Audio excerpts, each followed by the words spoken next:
All right, so let's talk about the next milestone, Brian. And this is the big one. You just alluded to it. Milestone number 6. This is financial independence. This is where you have literally reached the point to where the pot of assets that you have built up can provide for you for the rest of your life. And you don't just need even chunks or even, what'd you say, blocks of 8% or blocks of 9%.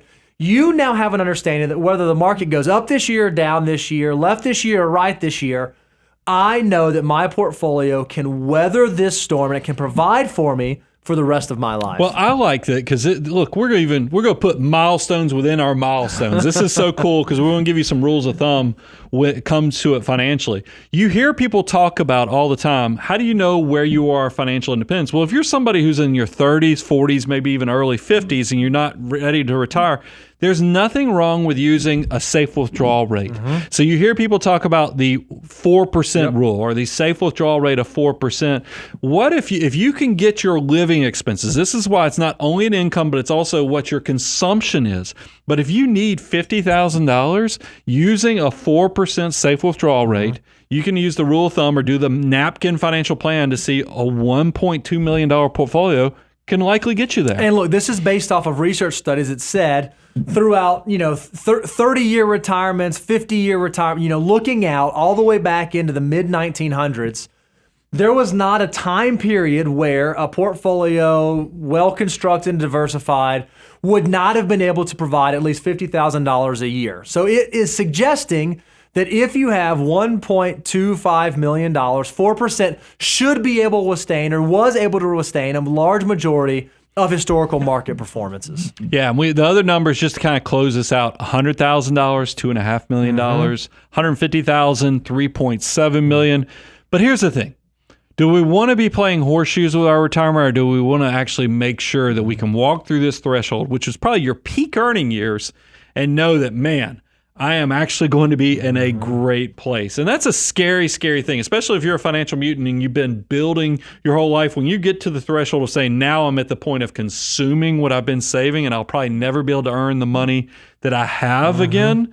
We always say you probably, since you've only got one retirement, you probably want to talk to somebody who's done hundreds of retirements. And that's why, we always say stress test your retirement plan. Yeah, we think that personal finance is indeed personal. It's about you and your unique situation. So rather than a back of the napkin loose withdrawal rate rule of thumb, we want you to have a retirement plan that's custom built for you that says, hey, I need to live off of this level of living expenses. I'm going to have this much pension income. And here's what's going to happen with Social Security. And here's the other income sources. And by the way, I think I might want to move. And I'm also going to have to pay for a wedding. And I've got a few kids that have to finish up college. And all of the different variables that could come into play, we want you to know that you've built up a pot of assets that with all of those variables, all those goals that you have, all those achievements you want to make in retirement, that even if you have above average market performance, you're good.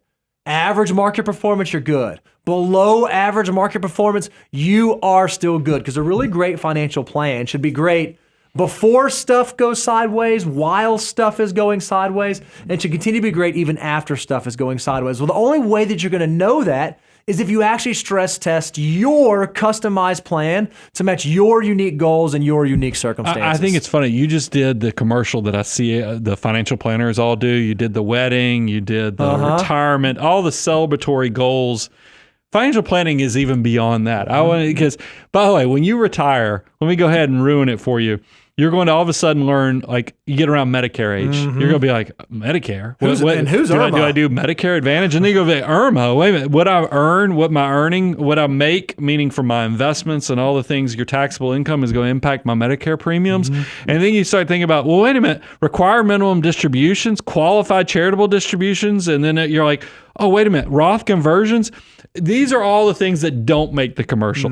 But in the taxability of Social Security, I mean, all these things kind of build in there. And that's why I tell you guys, we love what we do. And I try to love on you. Me and Bo really put our heart and soul into giving the abundance cycle of giving you as much free information. And look, I know there's a group of you out there, you're new on your journey, and you're like, why would I want a financial planner?